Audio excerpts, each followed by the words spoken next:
En este video empezaremos a tratar el tema de contraste de hipótesis, principal método de inferencia estadística que desarrollaremos en la materia. Es habitual que en una investigación se pretenda determinar el grado de veracidad de una afirmación en la población de referencia, en la población sobre la cual se está haciendo estadística. Ejemplos de esto hay de lo más variados en el ámbito de la psicología. ¿Es la técnica terapéutica A más apropiada que la B para aliviar los síntomas de los pacientes depresivos? ¿Los sujetos inseguros son más agresivos que los que se sienten seguros? ¿Es un determinado tratamiento aplicado contra el insomnio efectivo? Si se pudiera acceder a la información de todos los individuos de la población en cuestión, tendríamos la posibilidad cierta de poder determinar la veracidad de estas hipótesis sin ningún tipo de error. Sin embargo, como en la mayoría de los casos es imposible obtener esta información de todos los individuos de la población, lo que se hace es evaluar la veracidad de estas afirmaciones en una muestra, para determinar si las conclusiones obtenidas luego sobre esos datos muestrales son luego válidas para toda la población de pertenencia. Para poder hacer esto, se necesita que la muestra sea una muestra representativa de la población. Es decir, no toda muestra sirve para hacer inferencia estadística. Esta debe reproducir en pequeño internamente las principales características de la población de la cual fue extraída para hacer una muestra utilizable desde el punto de vista de la estadística inferencial. Y el segundo punto que debe considerarse es la aplicación de métodos de inferencia estadística que permitan decidir sobre la veracidad de la información. Es decir, no basta analizar la muestra. Debe analizarse desde la utilización de un método de inferencia estadística. ¿Por qué? Esencialmente porque esta forma de accionar permite determinar el nivel de error o la probabilidad de equivocarse con esta decisión que está tomándose. El método inferencial en cuestión del que estamos hablando se denomina contraste de hipótesis. Es el instrumento estadístico al que estamos haciendo referencia y que permite evaluar a partir de los datos de una muestra representativa la veracidad de afirmaciones hechas sobre una población. También puede verse y se denomina habitualmente como regla de decisión o método de toma de decisiones. ¿Por qué? Y bueno, porque permite justamente decidir sobre la veracidad de una afirmación a partir de un criterio claramente especificado y a partir también de la información provista por una muestra aleatoria. Otros nombres posibles para este método son prueba estadística, prueba de significación, test de hipótesis, etc. Un contraste de hipótesis, entonces, como dijimos, es un método que permite evaluar la veracidad de una hipótesis de un investigador en una población. Hipótesis que en general se denomina hipótesis científica. Sin embargo, esta no es directamente evaluable a partir de los datos muestrales y la aplicación sobre ellos de un método estadístico, sino que es necesario transformar esta hipótesis en lo que se denomina una hipótesis estadística, que por supuesto tiene que ser completamente equivalente a la original pero plasmada y representada de forma tal que en estas sí sea factible analizar los datos muestrales mediante un método de inferencia estadística y, por ende, poder determinar su veracidad. Veamos un ejemplo para afirmar estos conceptos nuevos que estamos dando. Se sabe que una persona con diagnóstico de insomnio duerme en promedio 4 horas por noche. Un grupo de investigadores que tiene esta información ha desarrollado un tratamiento para paliar los efectos del insomnio. Y por supuesto, tiene, digamos, la certeza, por lo menos teórico-conceptual, de que su tratamiento es efectivo. Sin embargo, necesita saber si esto es realmente así en la población de insomnes. Entonces, ¿cuál es la hipótesis científica en este problema? La hipótesis científica es que lo que afirman o piensan los investigadores de que el tratamiento que han desarrollado es efectivo.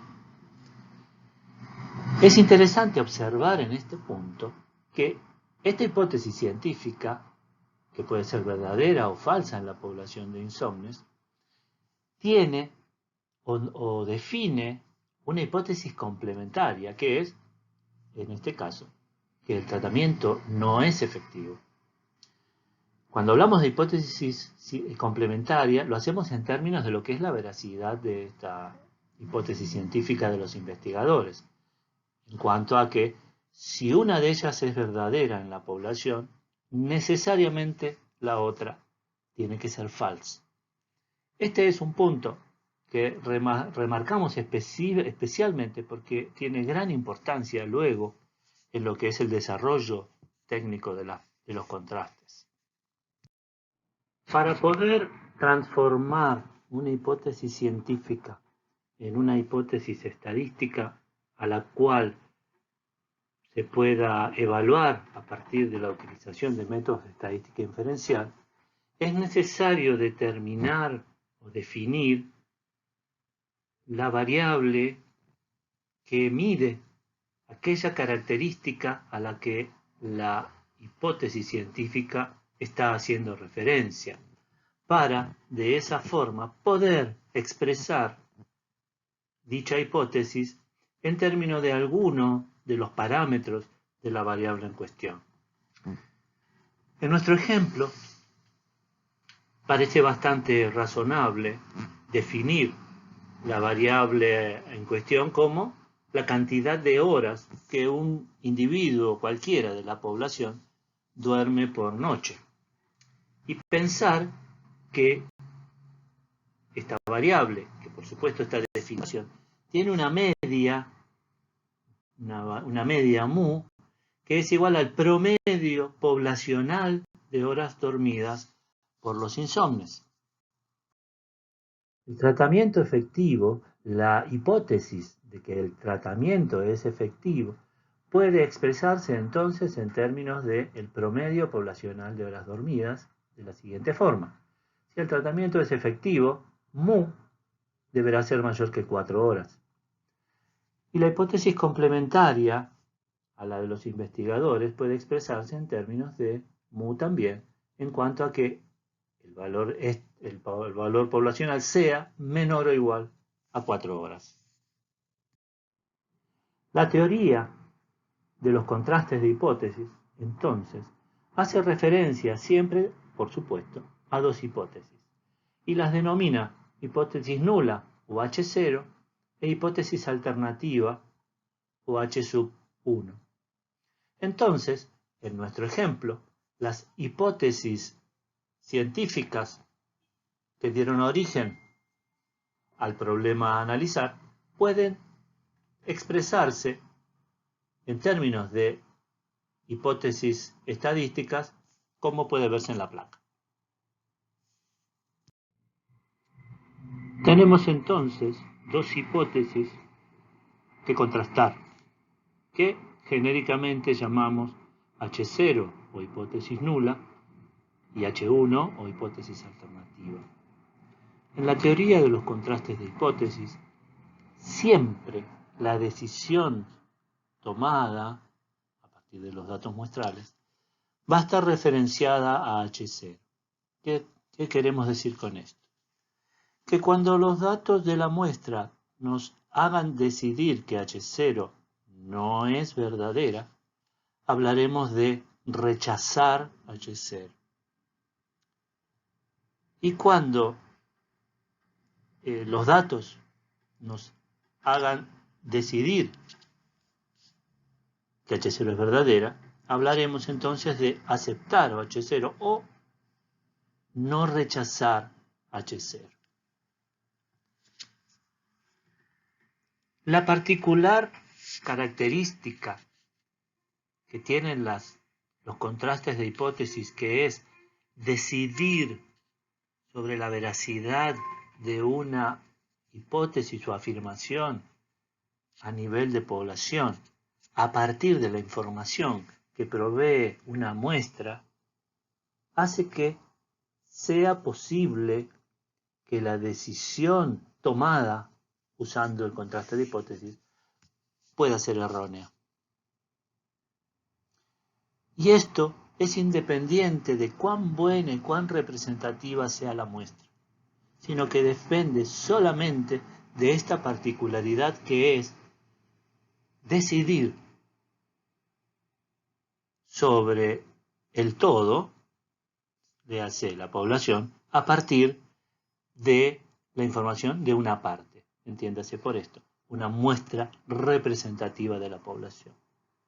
La forma de decidir sin error es contar con la información de todos los individuos poblacionales, pero esta es una situación ideal y bastante poco probable en general. Por ello, entonces, es posible cometer un error al decidir rechazar o aceptar H0 utilizando un contraste de hipótesis. Estos dos tipos de error se llaman error de tipo 1 y error de tipo 2. Rechazar H0 cuando es verdadera es el error de tipo 1. Aceptarla cuando es falsa es error de tipo 2. La tabla de la placa es bien elocuente en cuanto a las situaciones que podemos encontrarnos al utilizar un contraste de hipótesis para evaluar la veracidad de una hipótesis o afirmación en una población. Las columnas de esta tabla representan las dos posibilidades que tiene una afirmación a nivel poblacional. Es decir, esta puede ser verdadera o puede ser falsa. Estas dos opciones referenciadas a H0, ¿verdad? Como es habitual en la teoría de los contrastes de hipótesis. Las filas vienen dadas o definidas por las posibles conclusiones obtenidas a partir de la aplicación de un contraste de hipótesis. Puede ocurrir que con nuestro contraste aplicado a la muestra aleatoria disponible, la decisión sea no rechazar H0. Es decir, considerar que no es falsa, que es verdadera. Si en la población efectivamente H0 es verdadera, estaríamos ante la situación de una decisión correcta. Pero si H0 fuera falsa, estaríamos cometiendo error de tipo 2. Si con nuestro contraste de hipótesis aplicado a la muestra, a los datos disponibles, se decidiera rechazar H0, otra vez tenemos dos posibilidades. Si decidimos rechazar H0 y efectivamente en la población H0 es falsa, porque rechazar H0 es considerarla falsa, entonces en esta situación estaríamos nuevamente ante una decisión correcta. Pero si H0 fuera verdadera y nosotros decidiéramos rechazarla, estaríamos cometiendo un error de tipo 1. Estos errores son posibles de cometer, insisto con este concepto, por el solo hecho de que la decisión que tomamos utilizando el contraste de hipótesis se realiza a partir de la información que nos provee una muestra, porque la forma de decidir sin error es la utilización de la población completa. Como estos errores son posibles o factibles de ocurrir, los consideramos en términos probabilísticos, y así hablamos de probabilidad de error de tipo 1, a lo que llamamos alfa, y probabilidad de error de tipo 2, a la que llamamos o denominamos beta. Lo ideal sería que, aun cuando estos errores sean posibles, la probabilidad de que cualquiera de ellos ocurriera fuera lo suficientemente pequeña, lo suficientemente baja como para que toda decisión tomada a partir de la utilización de un contraste de hipótesis tuviera una altísima probabilidad de certeza. Sin embargo, no es posible definir un contraste de hipótesis en estos términos, sino que solamente es posible fijar a uno de estos dos errores, fijarlo en valores pequeños, quiero decir, y definir el contraste de hipótesis en función de eso.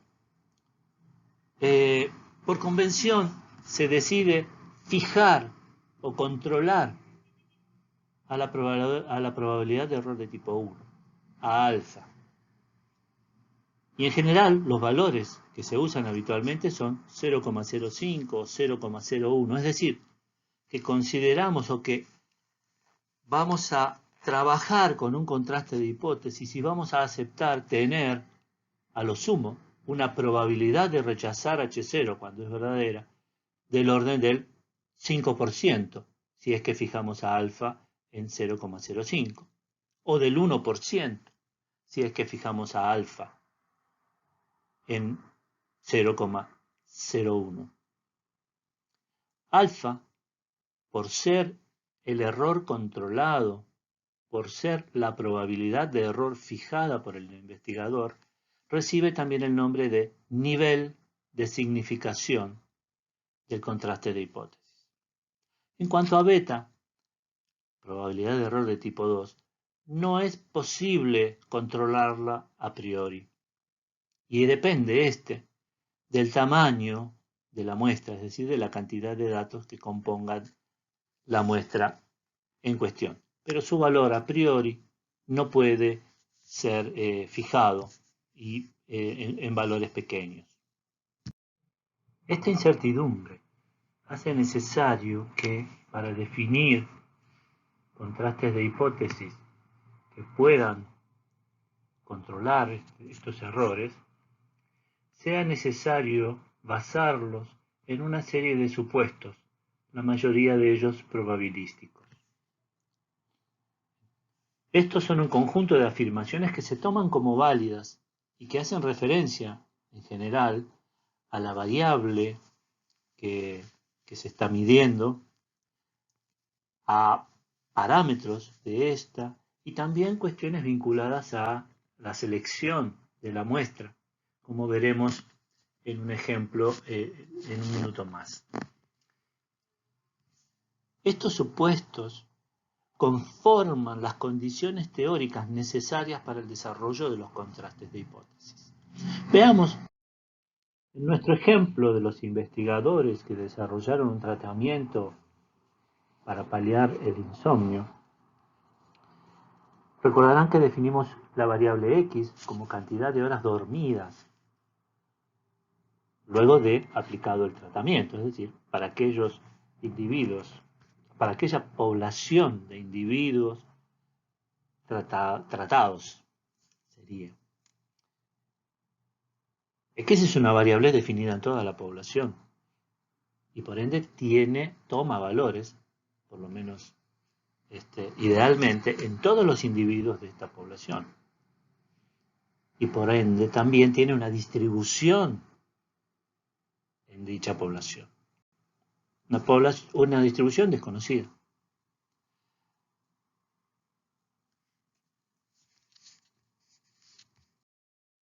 Entonces es habitual en la teoría de los contrastes de hipótesis hacer un supuesto sobre la distribución poblacional de la variable X. El supuesto usual es el de normalidad. Suponer que X se distribuye normalmente en la población que uno está estudiando. La utilización de la distribución normal no es casual, sino que es estratégico porque permite desarrollar contrastes de hipótesis para una innumerable cantidad de problemas diferentes, algunos de los cuales nosotros veremos en sucesivos videos.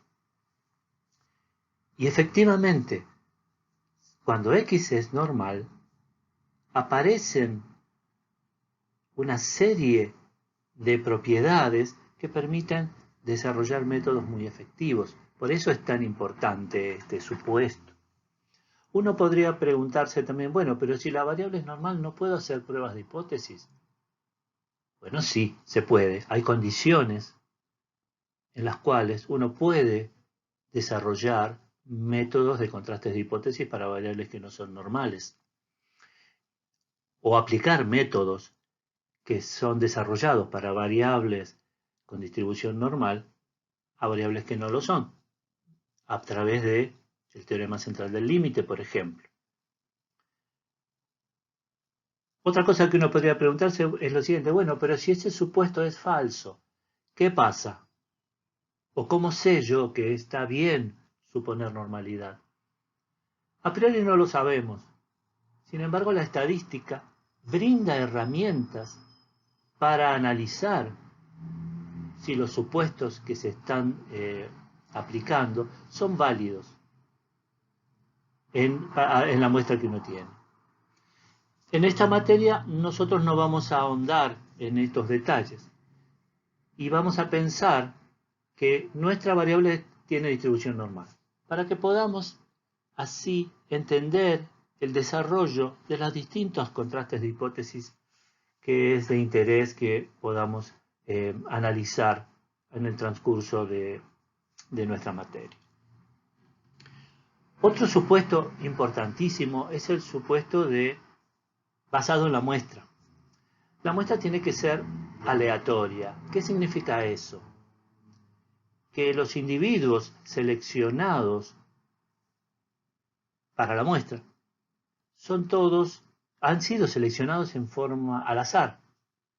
Es decir, que son todos independientes entre sí y que no ha habido ningún tipo de sesgo particular en su selección. Este es una cuestión también importante en el desarrollo de los contrastes de hipótesis, porque es lo que permite que ciertos resultados teóricos sean válidos también.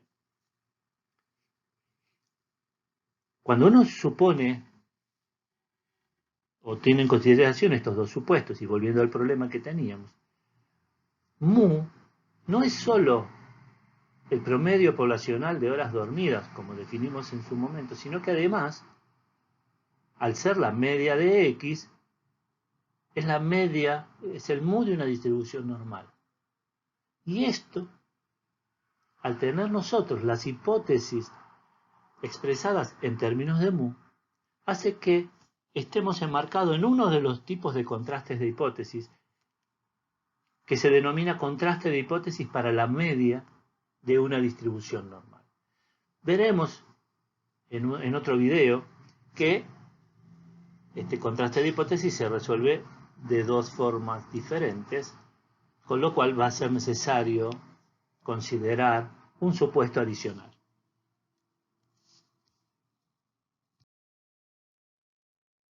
Basado entonces en la variable que es necesario medir para resolver el contraste de hipótesis y en los supuestos que se han formulado, es posible definir siempre en un contraste de hipótesis lo que se denomina el estadístico de prueba o estadístico de contraste. El estadístico de prueba o de contraste es un indicador numérico que puede ser calculado a partir de la distribución de la muestra, de la información de la muestra. Y además tiene una formulación matemática vinculado a los elementos de la muestra. Por esa razón, el estadístico de prueba tiene siempre una distribución de probabilidad que es conocida y que permite luego realizar consideraciones respecto a el control de la probabilidad de error de tipo 1. Y adicionalmente a eso, el cálculo del estadístico de contraste permite decidir si uno va a rechazar o no H0. Los contrastes de hipótesis tienen todos ellos definida una regla de decisión, es decir, un esquema que permite determinar si H0 debe ser rechazada o no. Esta regla de decisión depende del estadístico de prueba, de la distribución del estadístico de prueba, del tipo de hipótesis alternativa que está considerándose, y también depende del alfa o el nivel de significación o probabilidad de error de tipo 1 que uno haya fijado. La regla de decisión puede ser de dos formas diferentes. Es decir, a partir de la utilización de un contraste de hipótesis, se puede decidir sobre la veracidad de H0 de dos formas distintas. Una, la más clásica y tradicional, es la basada en lo que se denomina la definición de la zona de rechazo del contraste de hipótesis. La zona de rechazo de un contraste de hipótesis es el conjunto de valores del estadístico de prueba que hacen que uno decida rechazar H0. Así como existe una zona de rechazo, existe también una zona de aceptación, y esta se define como el conjunto de valores del estadístico que hacen que uno decida no rechazar H0. Sin embargo, esta no es la forma que se utiliza habitualmente como regla de decisión de los contrastes de hipótesis, sino que a partir del desarrollo de los programas estadísticos que permiten calcular estas cosas en forma muy simple y rápida, hoy se utiliza para decidir, o como regla de decisión, calcular directamente la probabilidad de rechazar la hipótesis nula cuando es verdadera, teniendo en cuenta el valor que ha tomado el estadístico en la muestra que nosotros disponible.